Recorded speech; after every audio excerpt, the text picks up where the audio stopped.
Institutes of Health. I started there in 1958, and I believe I met him in early 1959. He's a big guy, and he can be overbearing at times, but his bark is a lot worse than his bite. I met Dr. Freireich in 1960 when I interviewed for a position at the National Cancer Institute as a clinical associate. And I had a whole day of interviews, and these guys were all talking about things I didn't understand. I could always bounce something off of him. He has an encyclopedic knowledge of cancer, and he thinks wisely about how to utilize biology and chemistry to try and treat cancer. Freireich was a part of your entire life because you spent your entire waking day in the institution. So Freireich was the heart and soul of the department and was constantly involved in everything we did. I think the thing that sets Jay apart is that he has no boundaries in his thinking. He has no preconceived ideas. He doesn't lock into a particular point of view.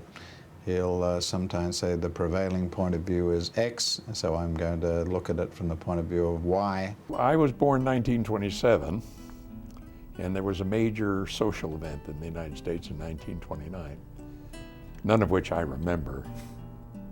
But I do know from conversations with my mother and my sister that my father died suddenly in 1929 at the height of the crash, presumably related in some way.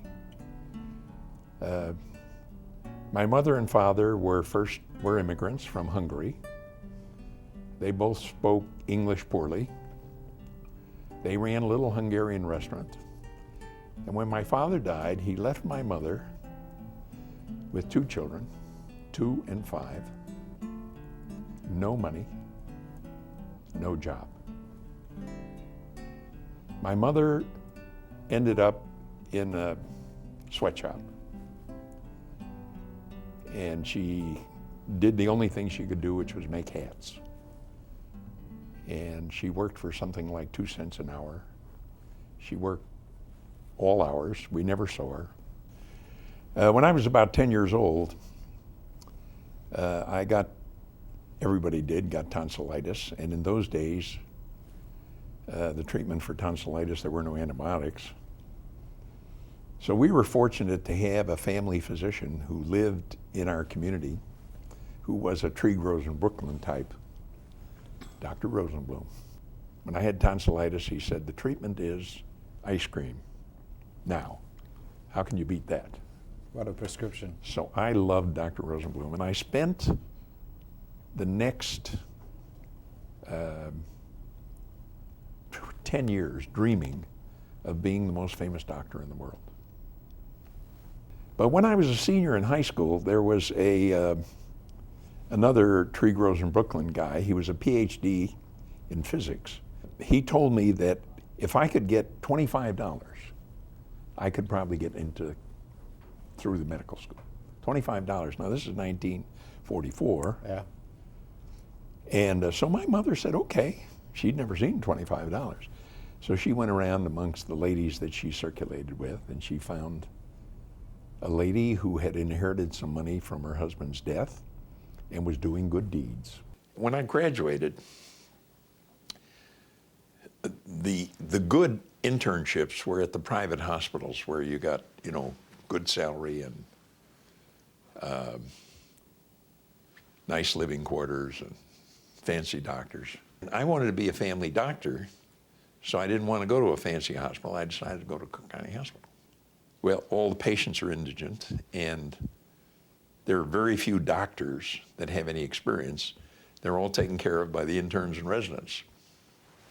So there's a community of young physicians who are learning to be doctors, and you have enormous responsibility.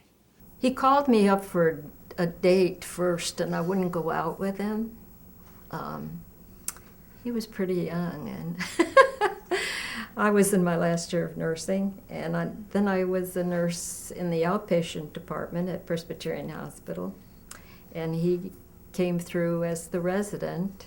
And Haroldine was the head nurse, and I was the resident, and that's how we got. They I walked in. rotated through, actually. They'd come for 3 months. First day I walked in, she said, you know, No, do this, no. do that, do The this. reason I did that, he was always late coming in. And the poor patients were sitting out there, and old party boy was out the night before, so. So after But he was a while- good doctor when he showed up. He was great. Deanie and Jay obviously fell in love, and there were elements of the man that were easy to love. There are elements of the man that were really difficult to get along with at different times. He did a lot of the work on the use of platelet transfusions and preventing bleeding in thrombocytopenic patients, and the classic paper on the risk of hemorrhage related to the platelet count was some work that he originated. So the development of methodology to collect and store and re-administer white cells, platelets, that all came from his work. And it was his drive that made that happen.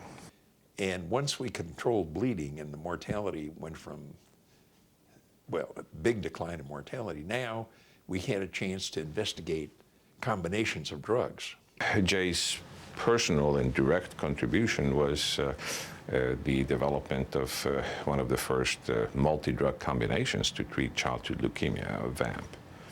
We formed the first cooperative group. We had a very busy 10 years, and as I say, at the end of 10 years, we were certain we'd cured children with leukemia. And in fact, it turned out to be true. But we did a lot of other things. We developed the platelet replacement transfusion program. I hold the patent and invented the continuous flow blood cell separator. Jerry Bodie was a fellow at the time, and he was the first to do empirical antibiotics at the time. So we had done a lot of things in 10 years, and our program was booming, and it was clearly the best time of my life. Jay will usually arrive around about 7:30, 8 o'clock, and he will probably leave around about 5 o'clock, so he has a full day. The whole secret of clinical research is get away from the median. Part of this, I think, it's kind of interesting that we have this, this kind of PhD, and it's trying to separate out the basic science component and the clinical. Before he took over Grand Rounds, it was really a very barren area that people were not attending. So he developed a new format that he could take a theme and find 3 people that were working on different aspects of the theme. And to do that in every area of cancer in a comprehensive cancer center meant that he had to actually study who was here and what they were doing and how to marry all these things in together. In actual fact, once you got used to this style, you knew that the more he challenged you, the more the message was, there's something here. There's some gold hidden in this. We just need to find it. But underneath that, there was this teddy bear, and he had this incredible connection with patients. Staring you down was no longer there when he related to patients, because that was the real Freireich. Deep breath. Perfect. So did Jay achieve a balance? Probably not. The imbalance where he was giving so much energy to figuring out the ways of curing leukemia and other cancers has been the great gift, but it hasn't been a gift that's been given without any cost. I think the family lost a lot of his time and attention, especially when the kids were teenagers. It was pretty difficult. Yeah. You feel like a single mom, actually, sometimes. This is the one that made my career possible. No, I didn't. Because she kept me sane. No. And as she pointed out, in order to do this kind of stuff, it takes very long hours. And when you get involved in something, it's total commitment. So family time was something that you treasure. You know, I could have time with my family, but there was no question about what the priorities were, and my wife knew it, my kids knew it. My work was first priority.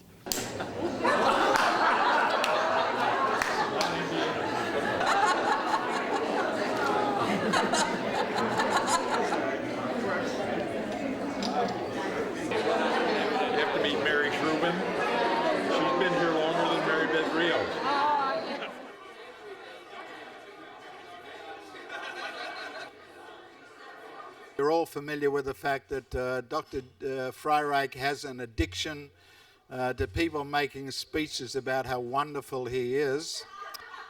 So we've actually we cut all those out this year, and we're going to all talk about how wonderful his wife is. His expertise was bringing together people with various qualities that in together made a very solid team.